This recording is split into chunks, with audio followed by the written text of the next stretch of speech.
This program is a presentation of UCTV for educational and non-commercial use only.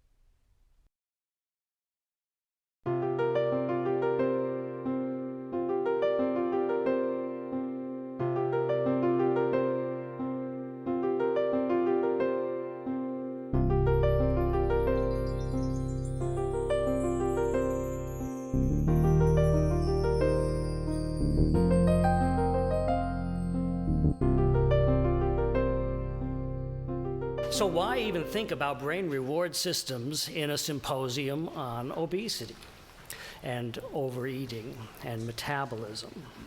Well, we heard fascinating things this morning from Dr. Johnson and Dr. Stanhope about how metabolism of foods may be keyed into by the foods that we're eating, especially fructose, both intracellular metabolism and insulin systems.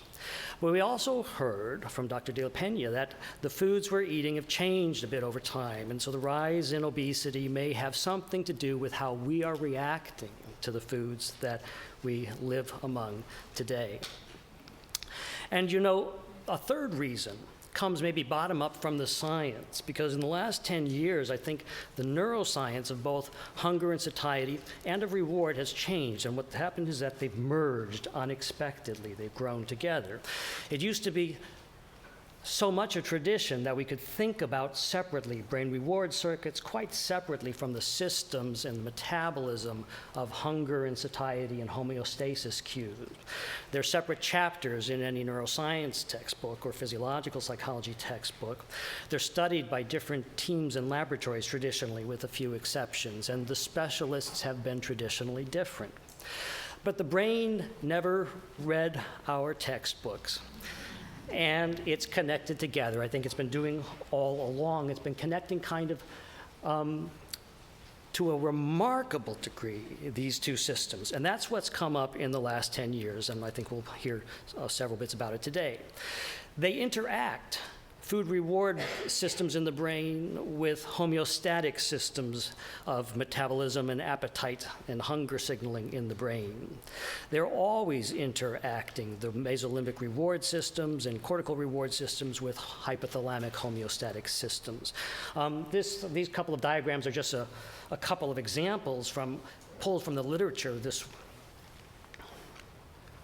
one here is from the late Dr. Ann Kelly, a marvelous neuroscientist of reward, who's basically trying to tell us in this little diagram a way in which hunger can make sugar taste better at a particular moment. She's sort of showing us a possible mechanism by which orexin signals in the hypothalamus can reach up to first the thalamus and then into the nucleus accumbens and turn on opioid systems of food pleasure to make the food taste better, to make the sweetness taste better at the moment of hunger. A circuit for that. Of course, there's dozens of potential circuits for that. And there's also opposite connections going from reward systems back down to hypothalamic systems. Can we suddenly feel hungrier when we encounter a cue for a delicious food just before lunch? Do we suddenly feel hungrier? Well, we may literally feel hungrier. And this diagram here is from Hans-Rudi Buteau at the University at Louisiana State University, who's showing us many of the interacting circuits by which cues in the brain cues for food rewards can trigger brain reward circuits to activate hypothalamic systems to turn on appetite and make foods taste better. So there's pulling and pushing going in both directions. Hunger and satiety changes the way we perceive food rewards at the moment. It actually changes the goodness, and I'd like to say a word or two about mechanisms for that. Why does food taste better when we're hungry, and why less good when we're full? And likewise, the reward system is reaching down into hypothalamic circuits of homeostasis and actually possibly modulating hunger and satiety states. So these are reasons to combine them. That there may be some cases in which binge eating or related eating disorders actually recruit slight dysfunctions that might be pinned on reward circuits in the brain, in which case reward systems might open a window to treatments of some forms of eating. But of course, that's only going to be some forms of eating and eating patterns and eating disorders. We may see many, many other cases in which mechanisms of the sort that we heard about today, metabolic differences in cellular metabolism, totally independent of reward circuits of the brain or eating patterns, are contributors. And maybe what we want to do is to be prepared that there won't be one route, even to what appears often to be a homogeneous condition. There may be multiple routes, and there's a little bit of evidence bubbling up that I'll mention in this brief time today. So in order to be in a better position to recognize when and when not food reward circuits might be involved in eating patterns of interest to us and how they we have to understand those circuits, and we have to understand how those circuits interact with homeostatic circuits. And thinking of brain reward circuits, maybe the place that I should start is with the notion that the brain may be making an almost non-intuitive separation of food reward into separate liking versus wanting aspects of the reward, which come on ordinarily together, so much so that we often can't tell them apart. It seems like two sides of the same coin. If you like a food, you want a food at that moment, and vice versa. But again, the brain may be choosing its own route and making a dissociation here. And I'd like to say a couple of things about that. I'd like to say first, what are some of the brain systems that can make food taste better when we're hungry, and which could be recruited in certain forms of eating pathologies to make foods taste better all the time for some individuals? And what are their mechanisms? This keys into the diagram that Ann Kelly provided us. What can make food actually taste nice? You know, the search for pleasure in the brain has been slightly frustrating for some of us in the reward field over the decades, because some of the best candidates that we had decades ago may not actually be mechanisms of pleasure in the brain, ranging from hypothalamic electrodes, so-called pleasure electrodes, to dopamine, the famous neurotransmitter of pleasure. But pleasure exists in our lives and in the brain. There are circuits for it, and so there are mechanisms for it. There's ways to approach, and I'll give you a couple candidates for that. To find a substrate for a mechanism that makes food more liked in natural moments of appetite, or in the laboratory when we key in and stimulate a piece of the brain, a system in the brain. What could do that? Well, one way of approaching this and asking, is a food liked at the moment, especially for researchers in my situation where many of the experiments must be done with animals to manipulate the brain, if we want to manipulate the brain, even painlessly, we need some way of measuring food pleasure in a person or an animal that doesn't tell us about it. And one route to that may have been provided in studies originally on human infants by Jacob Steiner in Israel at Haifa University decades ago, who looked at pleasure reactions of newborn human infants on the first day of life to the taste of sucrose. And this is an infant in Jacob Steiner's lab on the first day of life who's just had sugar water put on his tongue. Let me go back so we can see it a little more clearly. Just a drop of sugar put on the tongue, and what we see are sort of tongue protrusions, relaxed, licking of the lips. And then we see a rat looking from the below. We'll be looking up into its face. The rat's sitting on a transparent floor, and the rat will be having sugar water put into its mouth. And we'll see what it does. And then we'll see bitter reactions in both. So here's the infant, newborn, first day of life, first taste of sugar, those tongue protrusions. Here's the rat. We have to slow it down. That's too fast. The homology of movement means small creatures make faster movements. So here we can see some tongue protrusions and licking of the lips with the sugar coming into the mouth painlessly through oral cannula. And here's the infant showing bitterness. Oh, very different reaction. And maybe you get a sense. Gapes and head shakes. And here's the rat. The rat doesn't have a middle face musculature to scrunch the eyes and wrinkle the nose, but it can gape and head shake and flail its forelimbs and do a few more reactions like that. If you think you have a sense of whether the baby liked sugar but didn't like quinine, we can get something of an approach to the same sense in the rat by looking at these kinds of reactions, which change with taste, of course, but also with hunger and satiety. So hunger makes the sweet nicer with more positive reactions. They change with psychological manipulations of pleasantness. So learned taste aversions will make a sugary liking reaction into an aversive, bitter type disliking reaction, gapes to the sugar if it's been paired with illness in a taste aversion paradigm. And brain manipulations also can help us see some liking substrates. And the kinds of results that have come out of the search for mechanisms that can actually increase pleasure of tastes, of sweetnesses, make something nicer at this moment, as hunger could do naturally. These mechanisms have come up a collection of circuits in the brain, actually a collection of remarkably small, restricted, and fragile anatomical hotspots and specialized neurochemical systems in the brain. And I'll give you a couple of quick examples. It's a much more spindly and fragile system than we might have thought originally, the system for enhancing pleasure and making pleasures nicer. So for example, there'll be circuits from the nucleus accumbens that Ann Kelly was showing us down to the ventral pallidum, which is where the nucleus accumbens sends most of its outputs. And then those circuits get incorporated into larger circuits that go back to the cortex. And here's the first example, looking at opioids in the brain. Opioids are becoming synonymous with pleasure, or are synonymous with pleasure just as dopamine once was, but opioids have a better claim on it in certain locations in certain ways. So especially in the striatum and nucleus accumbens, the ventral striatum, here's a slice through it's a sideways sagittal slice through the brain, looking at the nucleus accumbens specifically, and actually even more specifically at the shell component of the nucleus accumbens, which is sort of wrapped around a wrapping of the nucleus accumbens, right in the middle of the brain. So this is a sideways view here. And we're seeing colors. It looks almost like a neuroimaging kind of colors, as though something were lighting up and coding pleasure, but that's not what this color map is.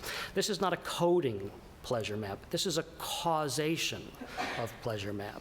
Because what's happening in this experiment, in these results, is tiny, painless microinjections of tiny, tiny droplets of opioid-stimulating drug, mu-opioid-stimulating drug, Damgo, an agonist for mu-opioid receptors, is being made into the brain, and it's being made into the nucleus accumbens all over, down here where it's white, and down here and all around.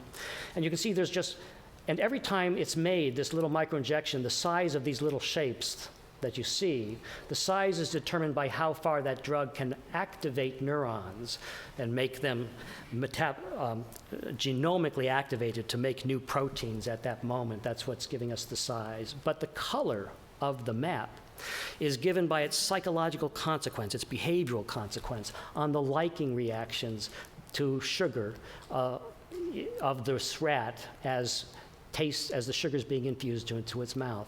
And wherever it's red or orangey red, that's where pleasure can be enhanced, where the liking reactions can be doubled or more than doubled by this opioid microinjection. It's mimicking hunger in a sense. It's keying in and making the taste more than twice as good at that moment.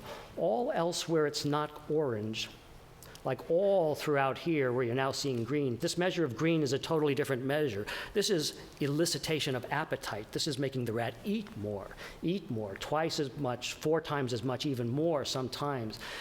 And opioids, Damgo, mu-opioid stimulation, all over the entire nucleus accumbens, all over regions stretching past the nucleus accumbens to the striatum, all over, it turns on appetite and makes the rat eat voraciously more.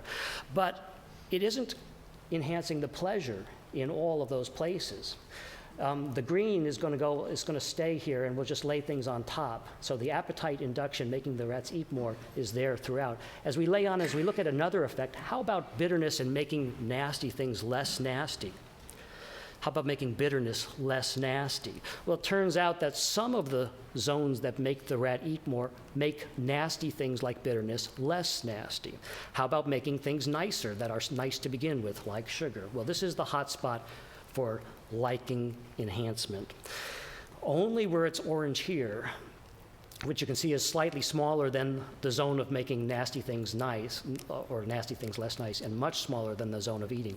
Only in the hot spot, the red spot, is it doing all three things. Making food taste better, yes. Making nasty things less bad, yes. Making food more attractive to eat, yes. So we're kind of beginning to see a dissociation, a fragmentation of aspects of appetite, of liking and wanting, even coming out of opioids. And while it's synonymous to say that opioids in the nucleus accumbens are pleasure, actually opioids in most of the nucleus accumbens are not pleasure, are not generating enhancements of pleasure. They're generating appetite alone. It's only in the hot spot. So it's anatomically restricted. There are a couple of other neurochemical signals we already know that will turn on the same enhancements of food pleasure in that same hotspot. For example, natural marijuana in the brain, endocannabinoids like anandamide, if micro-injected into that same hotspot, have the same effect. They increase liking and wanting. It's not just the nucleus accumbens. As we said, it's also extending down into the ventral pallidum and larger circuits. I'll just give one quick example of a ventral pallidum hedonic hotspot. Here we've moved down to the ventral pallidum, the major target where the nucleus accumbens sends its signals to. And in that hotspot, opioid stimulation and endocannabinoid stimulation again enhance the pleasures of food, but also something else. And here's a hint to natural hunger, drawing on the theme from Ann Kelly. Orexin microinjections in the ventral pallidum also enhance the liking for food. And of course, orexin is a hypothalamic, lateral hypothalamic signal that might be activated in states of appetite, as also opioids and endocannabinoids are. But orexin is one step right into the homeostatic signal camp, a hypothalamic signal for hunger. And in the ventral pallidum, where some fibers from hypothalamus go and release the orexin, it can enhance hotspot. And anatomically, it's the same hotspot for orexin, for anandamide, and for opioids, all the same. So the brain is sort of restricting its pleasure intensifying mechanisms into little hotspots within larger structure. In the rat, each of these two hotspots is about a cubic millimeter in volume. In human brains, if it's exactly proportional to our larger body and brain size, it should be about a cubic centimeter each hotspot. These are tiny, tiny zones compared to the structures that they're in. And they operate with restricted neurochemical signals, just a few so far, opioids, endocannabinoid, orexins, and a couple of others. These hotspots, and there's a couple other hotspots in the brain stem and possibly in the orbitofrontal cortex that can generate increases in liking. And the last thing to say about this pleasure-generating mechanism is that it's fragile. The hotspots are scattered like islands in the brain, but they act as an archipelago that's all connected together. If you stimulate one hotspot for pleasure enhancement with a microinjection, it activates the other hotspots and causes them to become genomically activated to make new proteins and express phos in their neurons. And if you activate one hotspot with a microinjection to stimulate it, but you simultaneously suppress the other hotspot, you prevent the enhancement of pleasure. The circuit needs to activate the whole, and it needs unanimity between the hotspots to enhance the liking at that moment. The appetite for food can be somewhat separate. So food pleasure intensifications are kind of restricted in our brain. But much more of the brain is generating wanting for food. We've already seen examples in the opioid sort of sea of wanting that extends far beyond the tiny island of hedonic enhancement. You can stimulate, even for opioids, a form of wanting without liking, without increased matched liking for the same food. But other systems do it much more robustly, I think, and especially the original famous pleasure candidate in the brain, dopamine systems in the brain, may turn on wanting without liking. And I'd like to say a couple words about that because that could be clinically important too.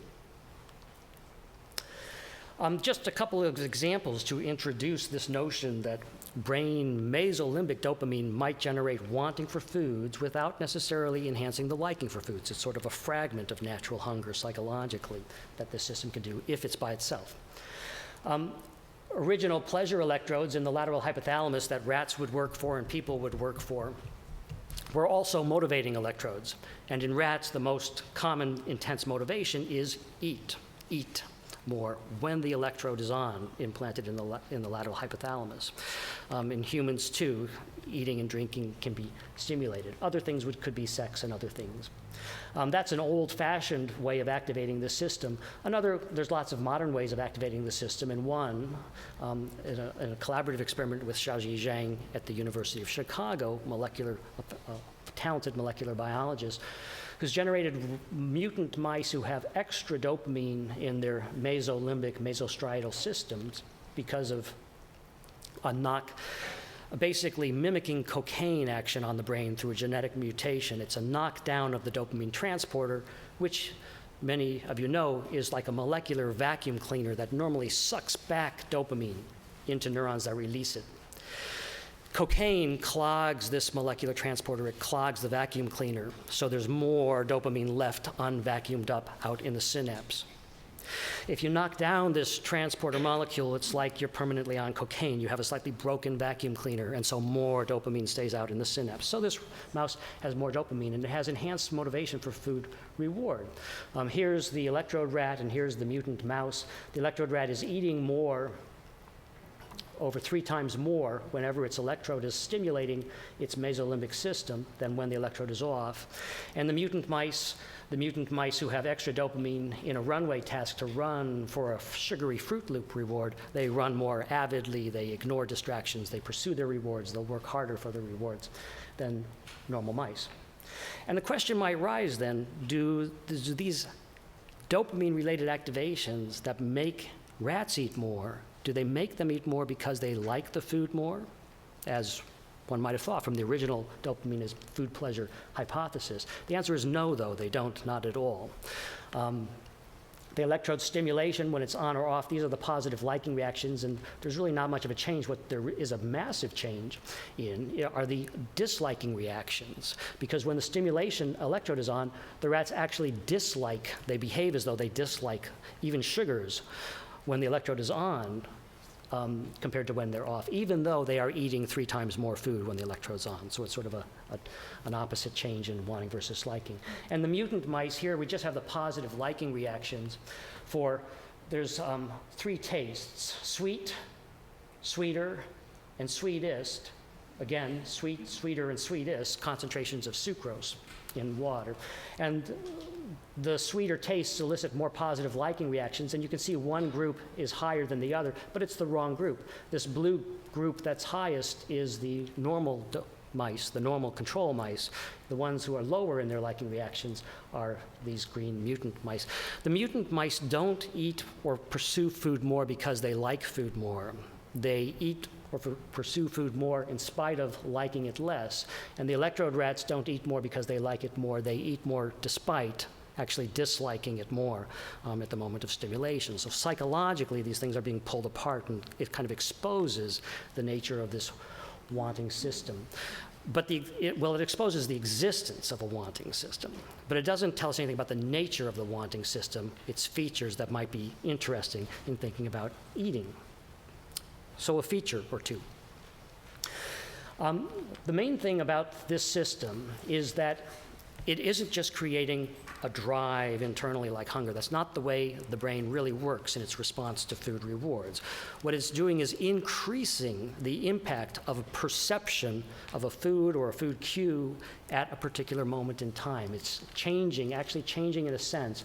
I think it's fair to say this, it's changing in a sense the perception of that food when the system gets activated to make that food more wanted. There's a synergy that happens.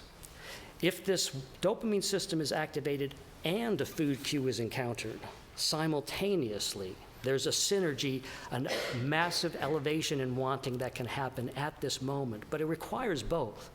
Cues by themselves, do they trigger eating? Sure, but not always. Cues by themselves are not what are doing it. The brain state by itself is also not what's driving appetite. I'll give you an example. But combine the brain state of mesolimbic activation with a cue, and suddenly you have something special. So psychologically, and what this is going to mean is that cravings to eat acting through this system will come and go. They'll come with encounter to cues, but only if the cue is encountered in particular kinds of brain states. And they'll go when the cue, or when thinking vividly imagery about the cue goes. Just to give you an example of how this works, if you'll forgive me from drawing on a rat experiment, because here we can manipulate the system. This is cue-triggered wanting. It's really looking at the ability of cues. For us, maybe that's a food cue. For the rat, a sound that's been paired with sugar reliably in its history.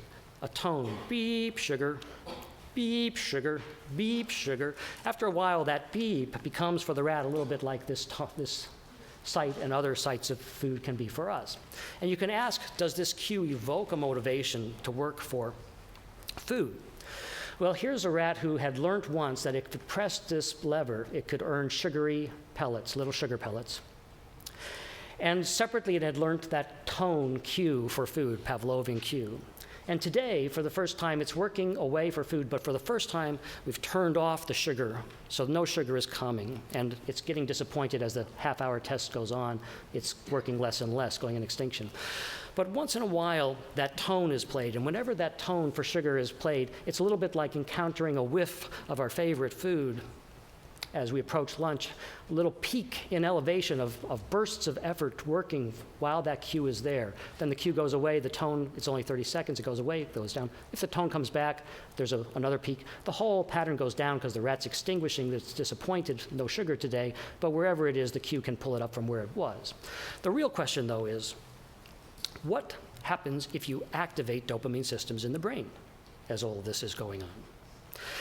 And the answer depends on what moments you're looking at. These lines down here that say baseline, CS and baseline CS minus, they're looking at these horizontal bits of the test when there's no tone present. And basically, as you increase dopamine in the brain, this is a dose-response curve here, this horizontal axis. From 0 amphetamine in the brain, micro-injected in the nucleus accumbens, which would spill dopamine into the synapses in the nucleus accumbens. From 0 to increasing doses of amphetamine, if you're just looking at baseline, there's no effect. Activating dopamine in the brain doesn't change what the rat is doing. It's as though it's irrelevant that it has extra dopamine in its brain.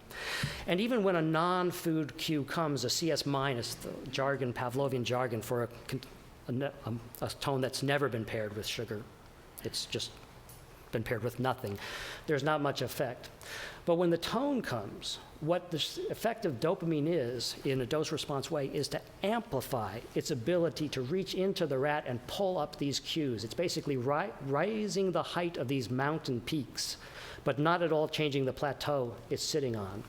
It means that that brain, in the absence of the cue, the rat looks normal. You can't tell it had amphetamine. But when the sugar cue comes, there's a sudden intensification, a massive intensification, roughly doubling, or sometimes more than doubling, the ability of that cue to trigger a strong desire or working efforts to obtain sugar at that moment. Well, dopamine. But, other things will do the same. In stress, I'd like to say just a quick word about stress. We all have marvelous ways to explain why a person might eat more if they're feeling stressed. Marvelous work showing stress releases brain corticotropin releasing factor in the brain, including in the nucleus accumbens. And there's lots of reasons to think that we could eat more because stress makes us feel bad, and so we eat a tasty food to feel better, sort of hedonic self-medication. Hedonic self-medication. Marvelous work by Mary Dahlman showing evidence for this kind of mechanism. It does exist, and work by George Koob on brain systems to do it. That exists, but what I'd like to suggest, and I think Mary has also suggested, is there might be another route for stress to make us eat. It isn't the case that we have to feel bad in order for stress to make some people eat. The people who would eat in stress, perhaps the 30% who would, it isn't necessary that they feel bad. And there's two implications of that if it's true. One is that even happy stressors might trigger binge eating. You've get promoted, you've published a paper, you've had a success, you've won the lottery. These things might. The other implication, if this mechanism is the case, is that if a person is in distress, is in a hedonic, nasty state from stress, you can help them by raising their hedonic state and making the nastiness go away, but that may not solve their problem entirely. Is there any reason to actually believe this? Well, here's the reason. You just saw that experiment where dopamine increased the ability of the cue to reach in and trigger a pulse of wanting that only lasts a minute.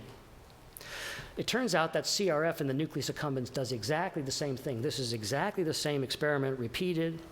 Exactly, everything is the same. The only difference is that in one microinjection is still amphetamine, this last one here, this column here, all the way to the right. But this one here and here are doses of CRF, not amphetamine, CRF in the nucleus accumbens, the same place where the amphetamine goes. And the effect of CRS is exactly the same as the effect of amphetamine in the nucleus accumbens. This is a case, it's a condition in which the rat is not at all distressed. The rat would work actually to obtain injections like amphetamine in its nucleus accumbens. And the CRF is acting in the same sort of way. It's just magnifying the ability of the cue to trigger a peak of wanting. And I should say that for both of these, there's no enhancement in liking. For either amphetamine or CRF, there's no enhancement of liking even if you can increase wanting. So it may simply say, as we mentioned, that even happy stresses may not be the dieter's friend for someone who's vulnerable to cues to trigger eating bouts.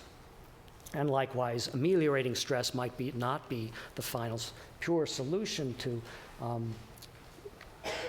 reducing stress-induced eating. So this gives us things to think about.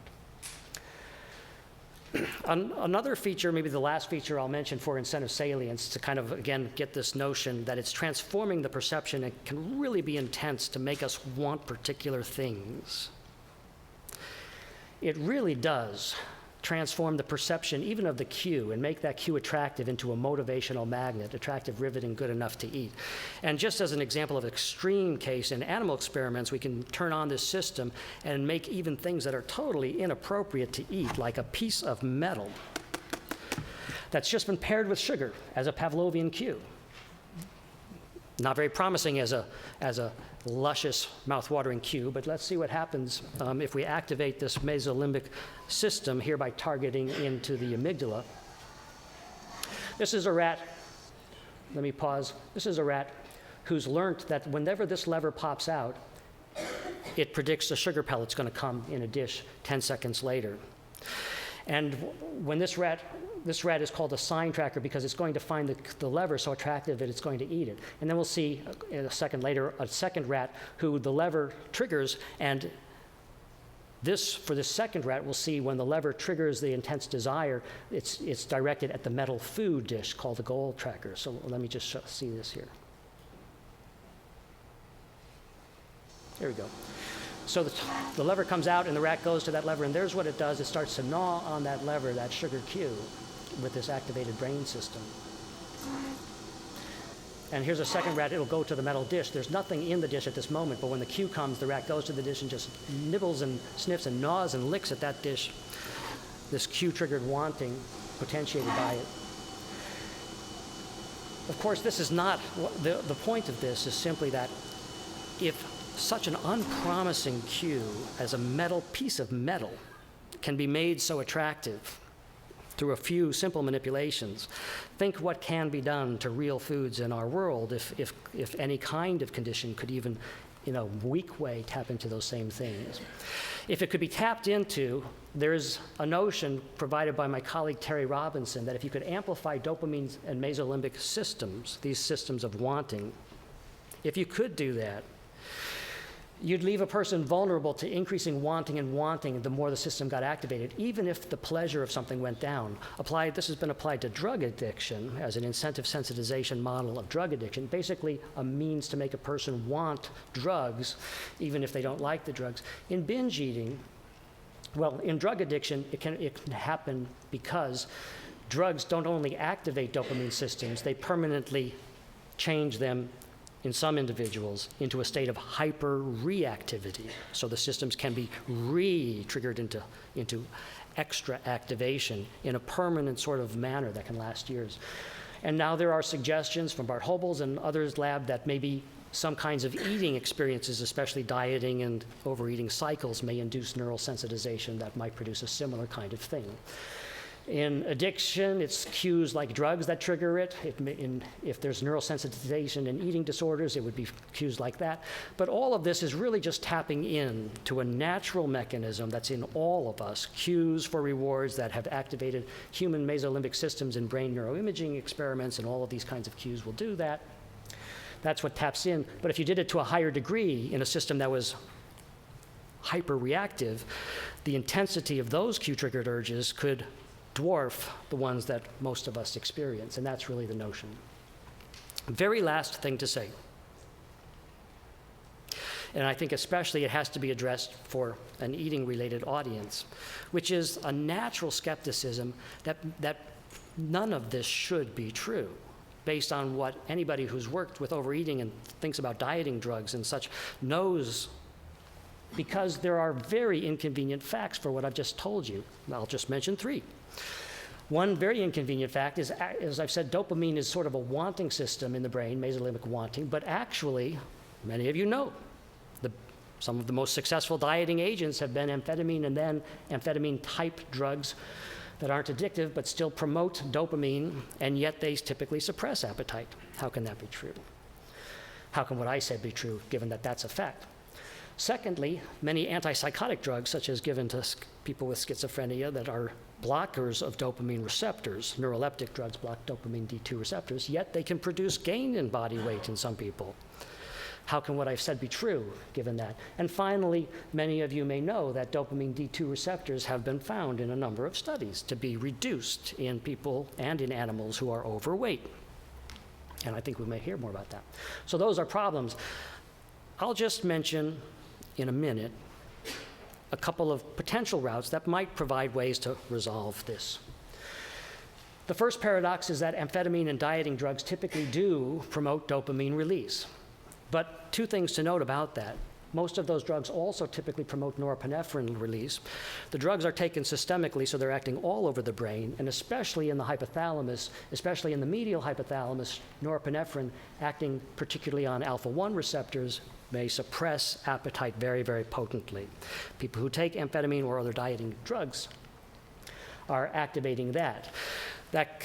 The wanting system we've been talking about is to the nucleus accumbens and striatum, related targets, but the hypothalamus is very different. And finally, in the hypothalamus, even dopamine may suppress eating. It's not that dopamine is a wanting transmitter all over the brain. Dopamine does different things at different structures and even at different concentrations in the same structure. The second paradox was that people can gain weight if they're given dopamine blockade. How can that be true? Well, I think it's fair to say that most of the gain in weight in the last 10 years from neuroleptics is now being assigned not to dopamine blockade, even though the drugs are blocking dopamine receptors, but rather to other receptors that the same drugs are also blocking, especially serotonin 1A and 2C receptors in the hypothalamus. There's serotonin modulation, and histamine receptors, H1 receptors, that are also in the hypothalamus. So it may be that one can, at a receptor level, pull apart the weight gain versus other effects. And the very last thing, it certainly is the case in humans and animals, maybe best known through the work of Neurovocal on humans, that people who are either drug addicts or are obese, heavily obese, may have reduced levels of dopamine receptor binding in their brain. Radioactive labeled drug that blocks dopamine, that binds to dopamine receptors placed in, may show us less binding in these kinds of studies. And that's given rise to the idea that they have less food pleasure, going by the old notion that dopamine was pleasure, and to the corollary idea that if food and everything is less pleasant, maybe such a person would eat more in sort of a chase attempt to capture back the original level of pleasure. There's a certain logical plausibility to that. Of course, there is sort of a flag. I mean, as we heard from Dr. De La Pena today, as sugar increases, I mean, sugar is not a very good dieting aid. Giving people more sugary pleasure isn't quite an effective way to make them eat less. If the food outside is very, very tasty, we may eat more. Typically, we tend to eat more the more pleasant foods are, and rats are certainly the same. It's a little bit of a strangeness to posit that when food tastes less good, we eat more of that food. That's not actually an experimental kind of finding that would come out of the literature, and I don't think come out of the people. So this puzzle is sort of a logical flag. Could there be other explanations for this sort of thing? And there might be. It's basically an issue of chicken or egg. Are reduced dopamine receptors the chicken or the egg, the cause or the consequence of obesity? And it's just possible that dopamine D2 receptors can be pushed down on, at least in the binding patterns, either by excessive dopamine mesolimbic reward circuit activation or pushed down directly from homeostatic signals. Several bits of evidence that might suggest that in the last couple of years. I think we'll hear perhaps from Eric that as individuals gain weight, they may have a reduction in dopamine receptors binding. That would say that dopamine decrease is a consequence of weight gain rather than the cause. Eric will perhaps say whether he thinks that's the case. Conversely, in obese women who had bypass surgery that helped them to lose weight, as they did lose weight, there was a rise in dopamine receptors reported at least in one study by the Johns Hopkins group that I've seen so far. And finally, a study this last year in animals, an animal model basically replicating the notion that as rats gain weight, because they're being given a diet of bacon and chocolate and other tasty foods, as they do gain weight on that palatable diet, their D2 receptors decline. So it's really just the notion that it could be a consequence rather than a cause. And finally, it's worth mentioning, as Ashley pointed out to a number of us in an email a couple weeks ago, that even Nora Volkov's group is now finding that obese binge eaters, when they're shown foods or tasting foods, they actually have higher dopamine release, not lower dopamine release, kind of more in keeping with a wanting notion. So I think it's on the table, this notion that mesolimbic systems might be a wanting for food. And it'll be a real question whether these basic mechanisms that we've talked about, whether they have clear applications to any cases of eating disorders. It's not for me to say, I don't study it, but I'll just mention as we stop these studies in passing, two of them, one by Carolyn Davis and her group in Canada, suggesting that some individuals who are obese and also binge eaters may carry a genetic signature for both dopamine and opioid genes that she suggests might lead them to have higher dopamine and opioid liking and wanting. Similarly, the Cambridge team, O'Reilly and Faruqi, have shown beautiful studies in genetically leptin-deficient humans who grow up within a few years constantly demanding food and overeating, and who have high activations in their nucleus accumbens to the site of food in imaging experiments. When they're given leptin replacement therapy, exogenous leptin, because they have a deficiency in coding leptin, it suppresses the nucleus accumbens activation when they've just eaten. It allows satiety, basically, perhaps to suppress these accumbens liking and wanting systems. It allows food in the stomach to do that when there's leptin there, suggesting a direct connection between one clinical condition and these mechanisms. Other people have suggested other kinds, and I think it's simply interesting to think about as we go forward, to think about potential connections between reward and homeostatic circuits. So I'll stop there and just say that everything I've told you about was done by other people. I'm just a mouthpiece, and these are the people who did that. Thank you.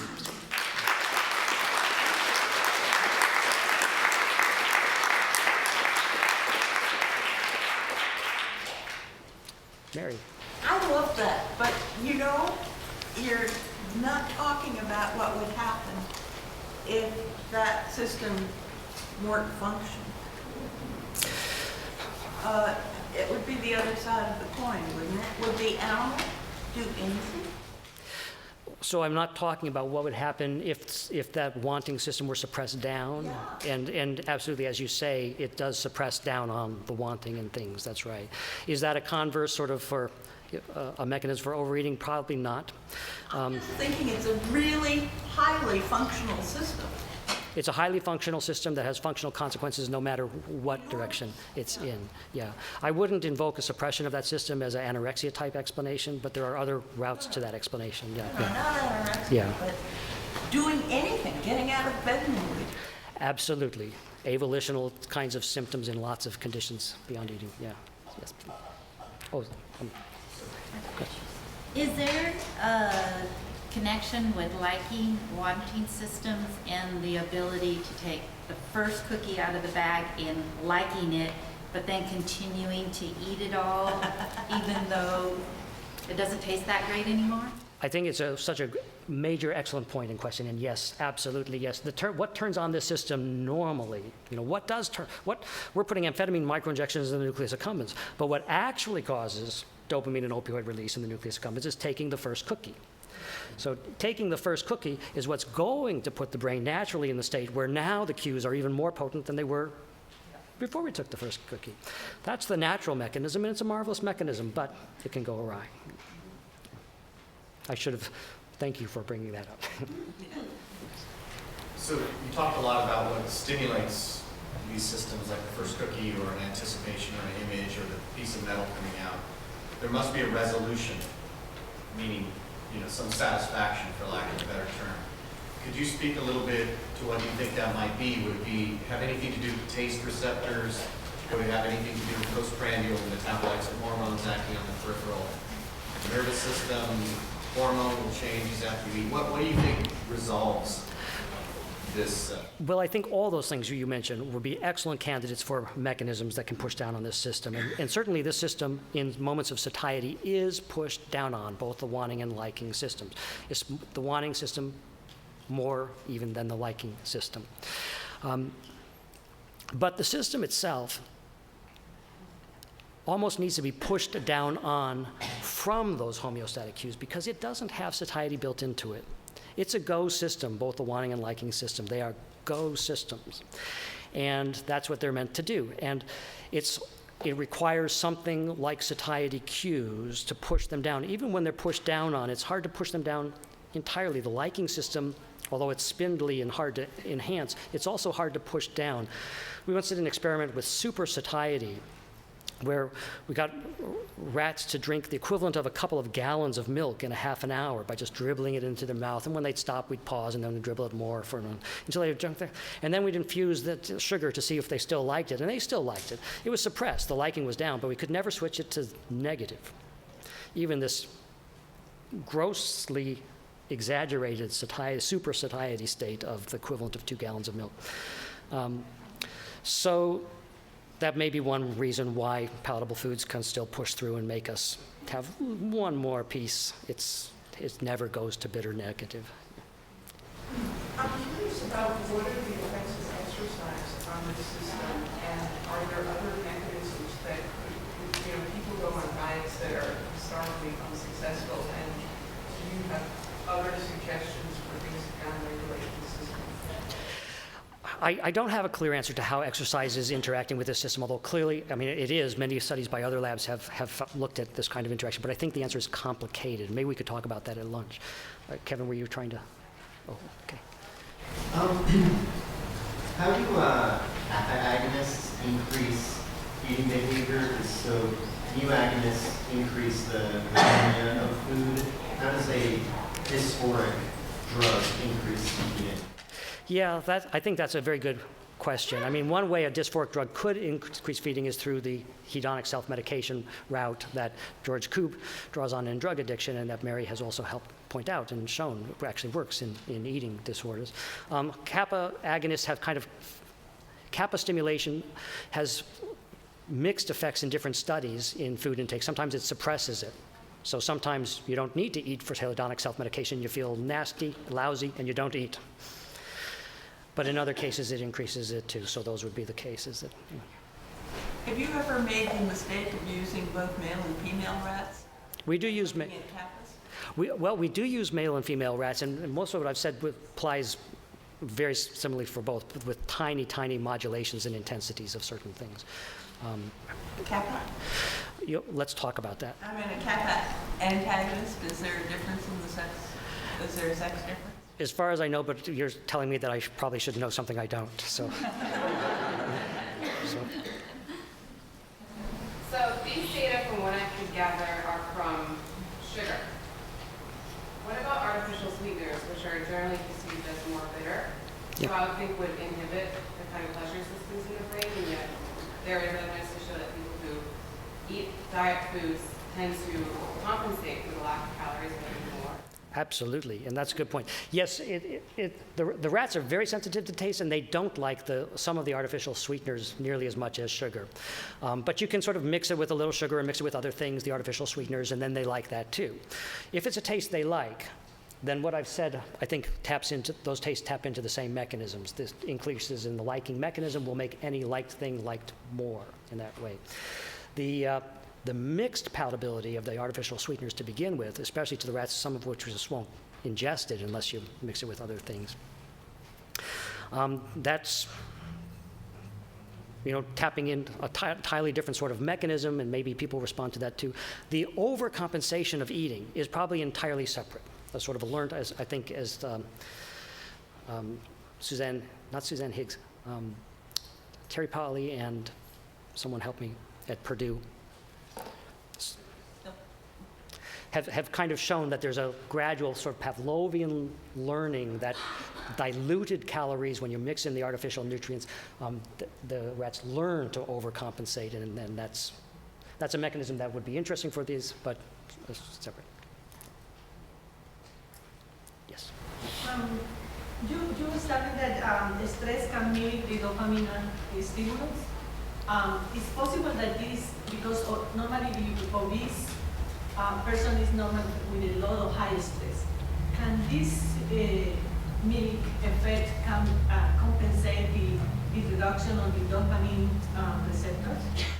I think that's a marvelous question. I don't think we really know the answer to it, how real stress states are interacting with these systems. I think most, sort of, as research goes, we focus on simple notions, and mostly one at a time. The CRF, hedonic self-modification, and then this, and what we need to do is look in real stress, how multiple systems are being impacted, and how, which wins. Yeah. I'm not sure who was first, I'm sorry. Just a question. So what is your opinion, given the similarities with addiction circuitry and drug addiction, and what we know about treatments for drug addiction and pharmacology? Do you think that there's any hope that there will be medications that will help it? I think we're a long way from effective medications that can tap into this system, at least for drug addiction that could reverse sensitization changes but not have all kinds of unwanted side effects. We're a long way. I think the best therapies are still kind of cognitive behavioral sorts of therapies and learning to accept the cravings and things. But in principle, it could happen that a medication could. It's just not in our career lifetime, probably. I'm interested in the ontogeny of the effect in terms of when you get exposed versus when these preferences develop. You know about sucrase, the stuff that you put on babies' tongues at the time of circumcision, which has an opiate-advergent effect. That's basically your glucophobia. We know from Michael Pollan's work that the earlier you give your kid your birthday cake, the more they're going to want later. There's some data in terms of animals, in terms of the time of when they first sense it versus when they're going to want it more.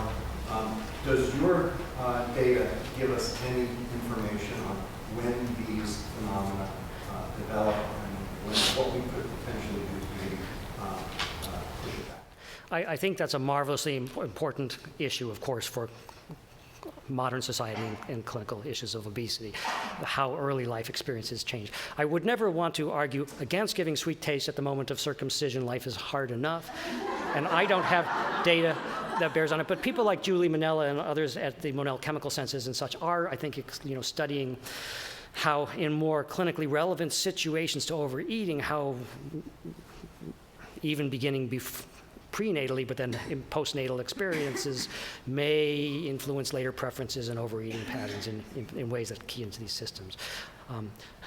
Maybe one more, Diane? I'll just say, preview of coming attraction, I'll speak a tiny bit about that at 9 o'clock right after lunch. Great. Thank you, Diane.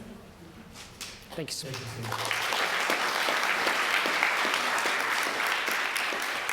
much.